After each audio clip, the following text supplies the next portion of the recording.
bagian dari firman-Mu, dan biarlah Tuhan Engkau yang sampaikan sendiri apa yang menjadi isi hati-Mu itu. Di dalam nama Yesus Kristus. Amin. Pagi ini saya mau bawakan tentang fear of God. Fear of God, takut akan Tuhan. Sebenarnya ini tema yang sangat berat, saudara. Soalnya enggak setiap orang itu, dan saya pribadi mungkin enggak enggak takut akan Tuhannya.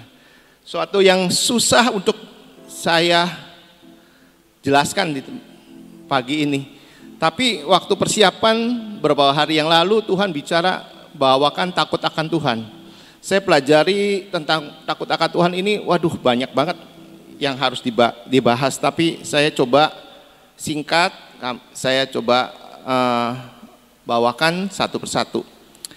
Saya buka di Ulangan 6 ayat 1-2.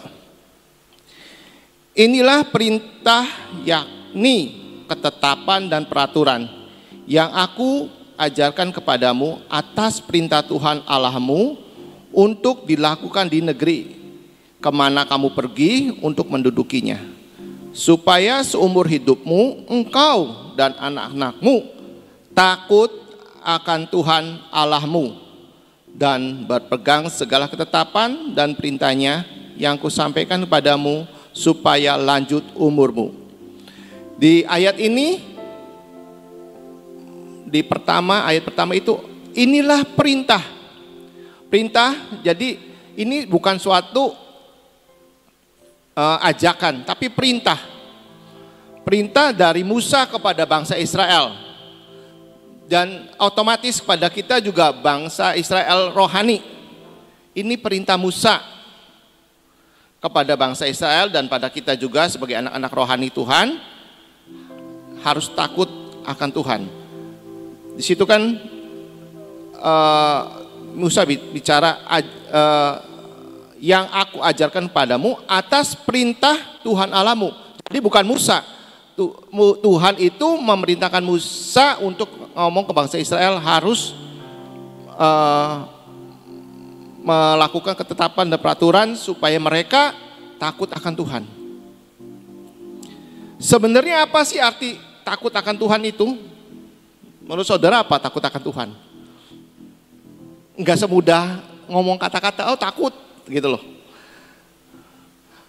Biasanya orang ngomong takut akan Tuhan, ya Tuhan tuh harus ditakuti, karena kalau enggak melakukan firman-Nya pasti dihukum. Ada dosa dihukum, karena dosa, upah dosa adalah maut. Sebenarnya bukan itu, Tuhan itu bukan kejam, Tuhan itu bukan penghukum sehingga buat kita itu semua menjadi takut, saudara-saudara. Saya coba search di Google tentang fear atau takut akan Tuhan. Bahasa Inggris dan bahasa Indonesia arti sama. Selain arti takut, khawatir, tetapi saya search lagi ada kata respect. Dari takut itu ada rasa respect. Respect, honor, menghormati, mengutamakan. Itu artinya respect, honor, menghormati, mengutamakan. Itu ada di arti dari takut akan Tuhan itu. Takut akan Tuhan itu bukan perasaan, saudara, tapi suatu tindakan, keberanian untuk melakukan takut akan Tuhan itu. Bukan hanya ngomong. Ada kesaksian dari hamba Tuhan, dari salah satu hamba Tuhan di Semarang, dan kemarin juga Pak Ridwan, yang disaksiannya itu sama, orangnya sama. Ada hamba Tuhan besar, hidupnya dalam pelayanannya luar biasa, penumpang tangan sembuh, jemaatnya banyak, tapi hidupnya dalam perzinahan. Dalam pelayanannya segitu besar, yang begitu diurapi, tapi hidupnya dalam perzinahan. Sampai suatu saat pendeta itu ditanyain oleh hamba Tuhan yang lain, Pak, balik aja, jangan, hidup Bapak kan udah diberkati, gereja jemaatnya banyak, sudah pengurapan, bertobat, tinggalin perzinahan. Kenapa sih Bapak gitu loh, begitu dekatnya sama Tuhan, begitu mengenal Tuhan, tapi Bapak hidup dalam perzinahan? Pendeta itu hanya ngomong, aku mencintai Tuhan, tapi aku gak ada takut akan Tuhan. Dia mencintai Tuhan, dia melayani Tuhan, dia melakukan semuanya untuk Tuhan, tapi tidak ada takut akan Tuhan. Tidak ada takut akan dosa.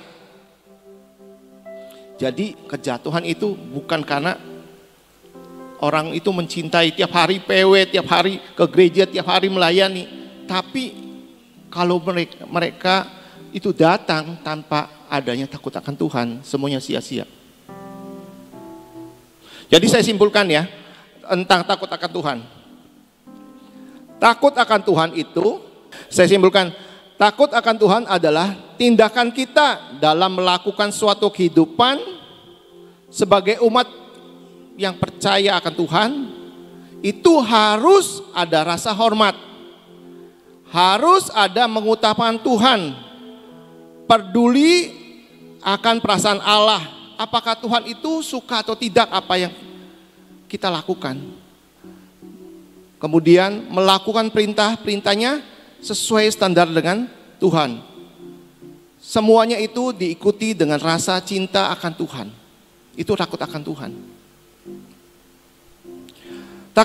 Takut akan Tuhan itu bukan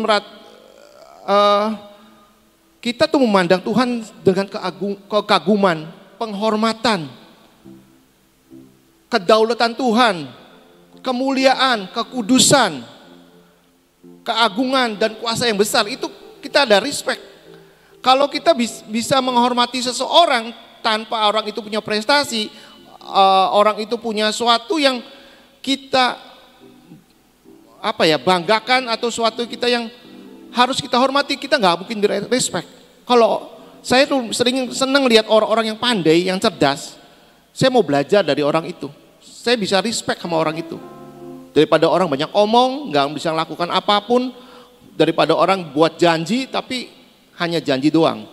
Tapi ada orang yang dia mengamati, dia melakukan sesuatu, dan dia melakukan suatu inovasi yang baru. Itu saya yang suka. Jadi kita melihat Tuhan itu dengan keagungannya, kebesarannya. Di 7 roh Allah juga ada, lengkap itu tentang Tuhan. Bukan karena kita hormat, hanya perasaan hormat aja. Tapi ada respect yang benar-benar dalam di hati kita tuh. Sehingga kita tuh takut untuk melanggar apa yang Tuhan perintahkan, Tuhan tetapkan sesuai firman-Nya. Karena Tuhan itu kudus, kita nggak mungkin melakukan di luar kekudusan itu. Ada respect, rasa hormat kepada Tuhan itu dengan ada rasa di hati kita tuh, ada pengabdiannya. Itu yang respect kepada Tuhan.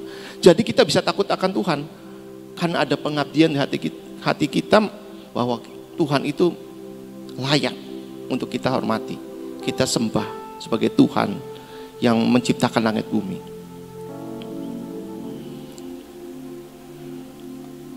Contoh saudara, saya di interior itu punya berapa tukang banyak. Di atas tukang itu ada mandor. Tapi kalau ngobrol-ngobrol, para tukang itu curhat ke saya. Dia tuh selalu menjelek-jelekan mandornya. Bos mandor kayak gini, bos kantor kayak gini, bos kantor kayak gini.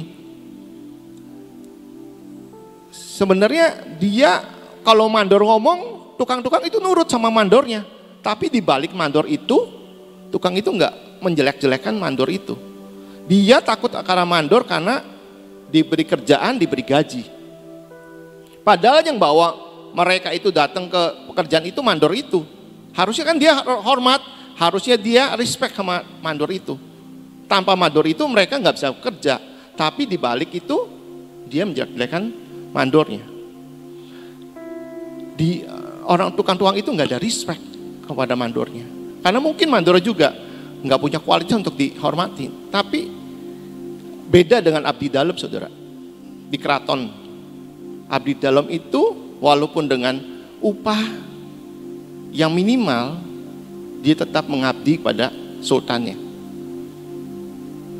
Dia memberikan hidupnya, mungkin anak cucunya, untuk tetap mengabdi di keraton. Karena apa? Respect itu. Respect bukan takut gemetar sama sultannya, wah enggak, bukan. Tapi respect karena mereka menghormati sultannya.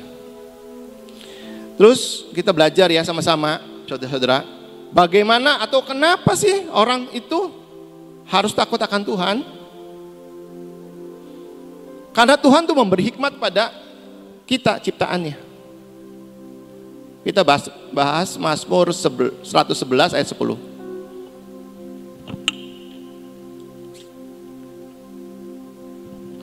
Permulaan hikmat adalah takut akan Tuhan. Semua orang yang melakukannya berakal budi yang baik. Pujian-pujian kepadanya tetap untuk selamanya.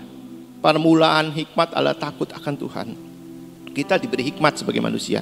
Di deklarasi 7 roh Allah juga roh hokemah. Roh hokemah itu roh hikmat. Tadi yang kita deklarasikan, roh hikmat kebijaksanaan untuk menimbang dan memutuskan. Bahkan dapat memimpin bangsa kepada kebenaran.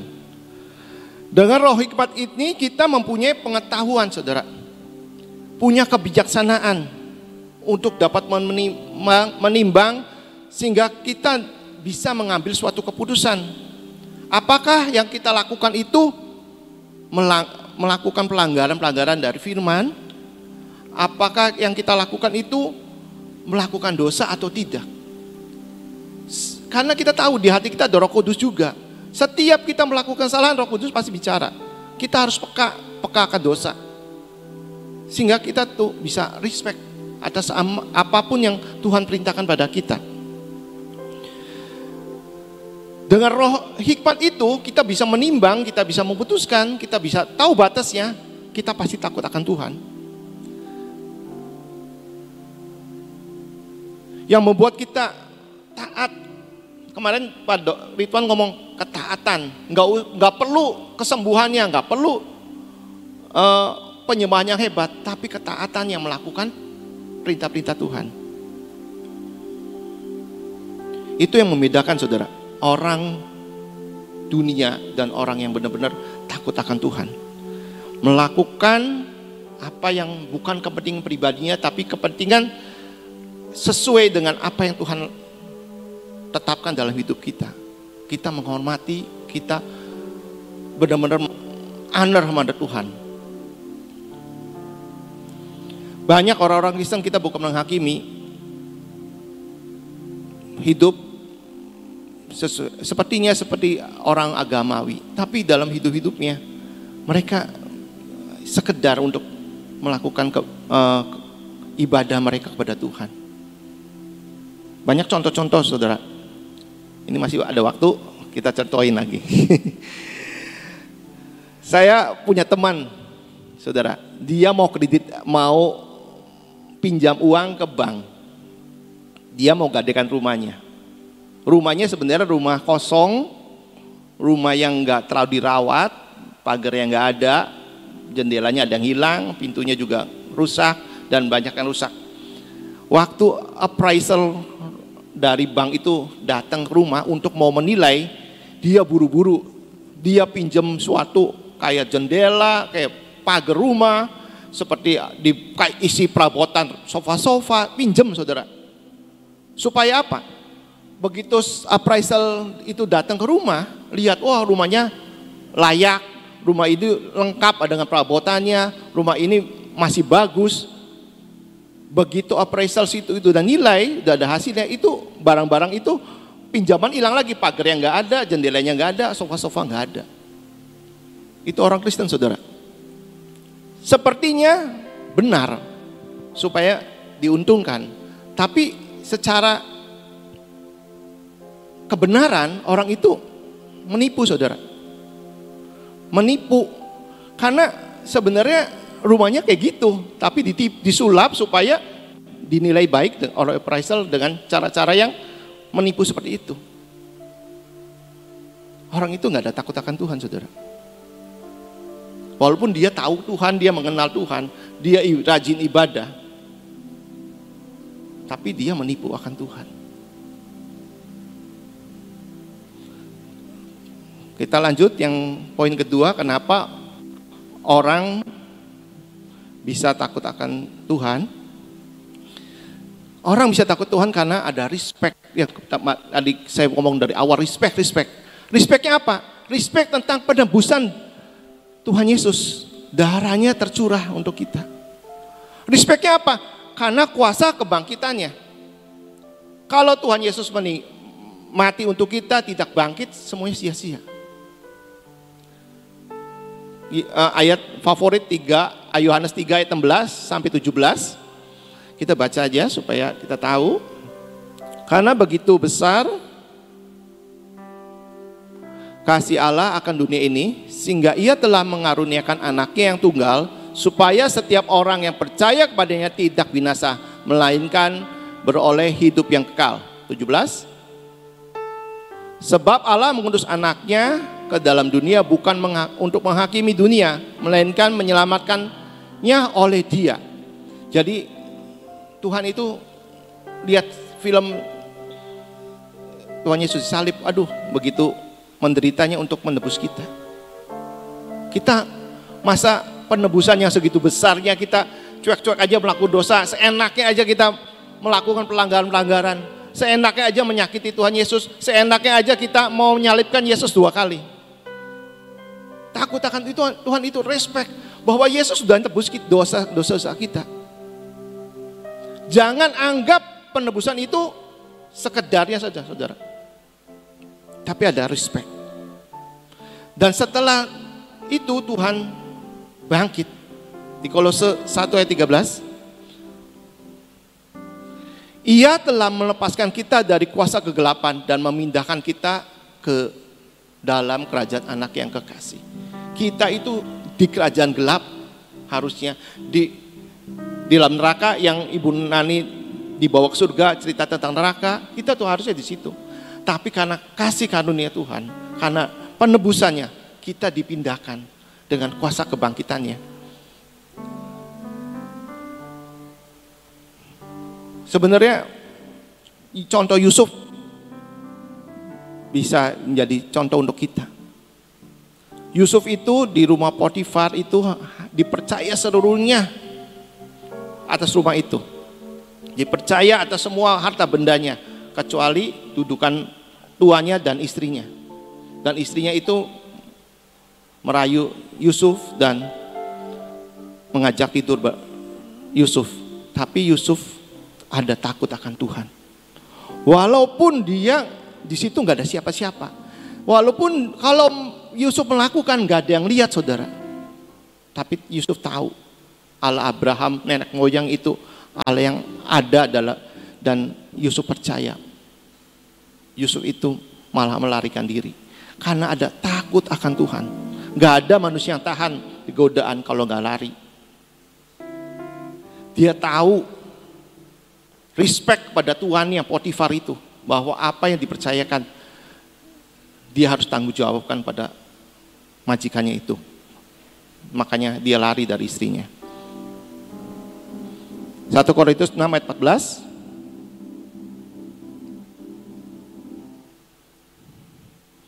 Allah yang membangkitkan Tuhan akan membangkitkan kita juga oleh kuasanya. Allah yang membangkitkan Tuhan akan membangkitkan kita juga oleh kuasanya. Kita harus bangkit dari dosa, bangkit dari hidupan yang lama. Kalau hidup dalam kekristenan kita mengikuti Kristus, nggak ada perubahan hidup, nggak ada perubahan karakter, nggak ada perubahan apapun yang sesuai dengan karakter Kristus, semua sia-sia. Banyak orang Kristen hanya ikut Kristen-Kristenan tapi tidak mau melakukan apa yang jadi perintahnya.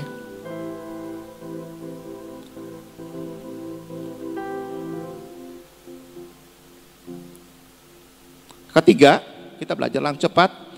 Takut akan Tuhan akan melakukan kebenaran sehingga menjauhi kejahatan. Jadi takut akan Tuhan melakukan kebenaran sehingga menjauhi kejahatan. Amsal 8 ayat 13. Amsal 8 ayat 13a. Ayat 8, Amsal 8 ayat 13a. Takut akan Tuhan, ia membenci kejahatan.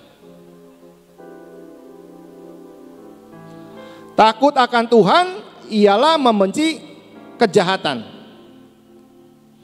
Terus Amsal 16 ayat 6 yang tadi.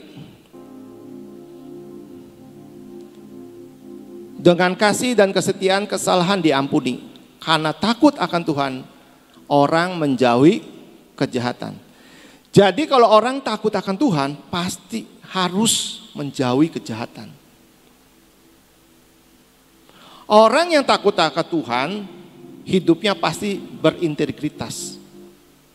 Di mana hidup dalam kebenaran adalah integritas karena ada kebenaran dalam hati nurani kita, orang yang melakukannya. Jadi integritas itu apa yang kita ada di hati kita lakukan, itu integritas. Ada kebenaran dalam hati nurani kita, saudara. Kita melakukan dosa nggak ada yang tahu. Kita mau lakukan apapun di hati kita nggak ada yang tahu. Cuman kita dengan Tuhan. Tapi ayo hidup berintegritas supaya kita hidup dalam kebenaran Tuhan. Orang berintegritas itu harus, sebagai orang Kristen berintegritas harus apa? Menjadi teladan, menjadi saksi. Bukan jadi sandungan orang lain.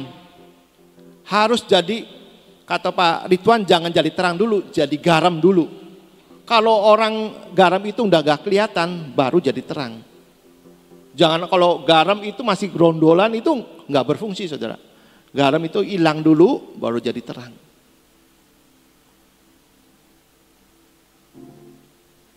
Walaupun apapun yang kita tidak lakukan, kita lakukan itu tidak dilihat orang, tapi kita hidup berintegritas dengan Tuhan. Jangan sudah melayani, nipu tetap nipu aja, utang gak bayar, masih mulutnya bon binatang. Ayo saudara, orang tahu akan Tuhan itu pasti membenci dan menjauhi kejahatan. Dan pasti orang itu melakukan kebenaran. Cepat lagi, ayat poin keempat, supaya kita hidup dalam ketentraman dan perlindungan Tuhan. Supaya kita hidup dalam ketentraman dan perlindungan Tuhan. Amsal 14 ayat 26 sampai 27. Dalam takut akan Tuhan ada ketentraman yang besar. Bahkan ada perlindungan bagi anak-anaknya. Takut akan Tuhan adalah sumber kehidupan sehingga orang terhindar dari jerat maut. Jadi orang yang hidup takut akan Tuhan pasti ada ketentraman besar. Karena apa? Ada perlindungan. Ada apa? Ada sumber kehidupan. Di situ udah jelas. Jadi mari saudara, ini dipercepat khotbahnya. 4 poin itu. Ayo kita belajar takut akan Tuhan. Ayat terakhir, Pengkhotbah 12 13 sampai 14. Akhir kata dari segala yang didengar ialah takutlah akan Allah dan berpeganglah pada perintah-perintahnya, karena ini adalah kewajiban. Kewajiban saudara. Ini adalah kewajiban setiap orang. 14. Karena Allah akan membawa setiap perbuatan-perbuatan kita sebagai orang percaya, sebagai orang yang hidup di dunia ini, ke pengadilan yang berlaku atas segala sesuatu yang tersembunyi, entah itu baik, entah itu jahat. Jadi akhir kata, akhir dari semua takut akan Tuhan harus berpegang atas perintah-perintahnya. Karena itu kewajiban kita sebagai orang percaya. Karena semuanya di akhirnya semua dibawa ke pengadilan Allah. Tuhan yang nilai, Tuhan yang menghakimi. Tuhan memberkati. Amin.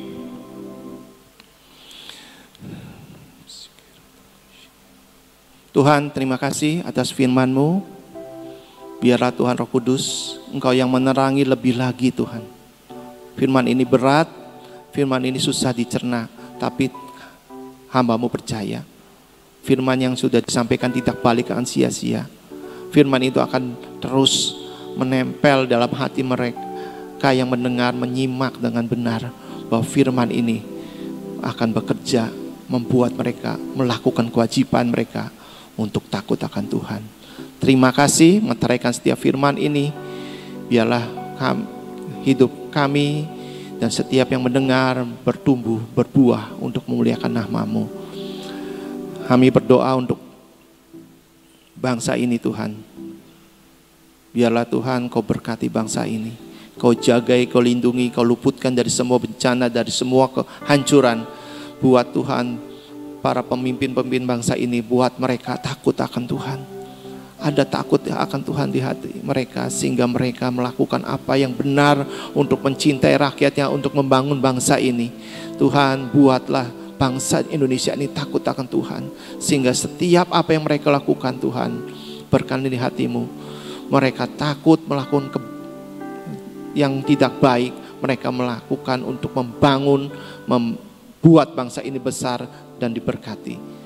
Terima kasih Tuhan, kami berdoa untuk pelayanan Ibu Nani di Jakarta. Biarlah Tuhan Engkau yang sertai perjalanannya dan sampaikan dengan Jakarta dengan selamat. Urapi Ibu Nani, buat semua firman yang disampaikan untuk besok. Biarlah Tuhan menjadi berkat bagi gereja yang dilayani Tuhan. Sebentar lagi kami mau pulang, biarlah perlindungan-Mu tetap atas kami.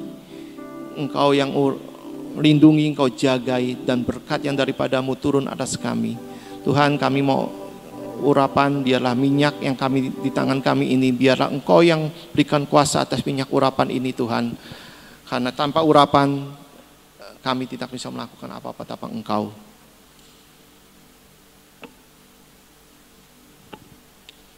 Kami angkat minyak ini Tuhan, kami oleskan di dahi kami, biarlah hikmat daripada-Mu sehingga kami dapat menimbang apa yang kami harus berbuat, baik atau benar, sehingga kami boleh tahu batasnya takut akan Tuhan.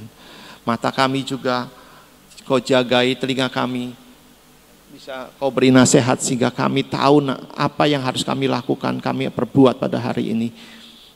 Kami urapi mulut kami, biarlah setiap perkataan kami ada perkataan yang bijaksana daripada-Mu sehingga bisa membangun setiap orang, memberikan kekuatan bagi setiap orang. Buat semua kelemahan kami, tegar tengkuk kami, semua kebodohan, semua kebebalan, semua kedagingan kami patahkan, kami hancurkan di dalam nama Yesus. Dan hati kami Tuhan, buat kami Tuhan, ada respect, ada hormat padamu, ada cinta yang padamu, ada takut akan Tuhan di hati kami. Tangan kami Tuhan, kami urapi, biarlah tangan ini menjadi wadah yang besar untuk menerima semua berkat-Mu hari ini. Buat apa yang kami berbuat berhasil, tidak ada kegagalan. Buat apa yang kami pegang menjadi besar. Apa yang kami pegang jadi sembuh. Apa yang kami pegang bisa menolong orang Tuhan. Dan kami urapi kaki kami Tuhan. Biarlah Tuhan pimpin kami berjalan pada hari ini. Buat kami mengikuti jejak yang berlemak daripada-Mu, dan penuhi hidup kami dengan mahkota kebenaran daripada-Mu. Terima kasih Tuhan, pagi ini kami serahkan seluruhnya di dalam nama Tuhan Yesus Kristus. Amin.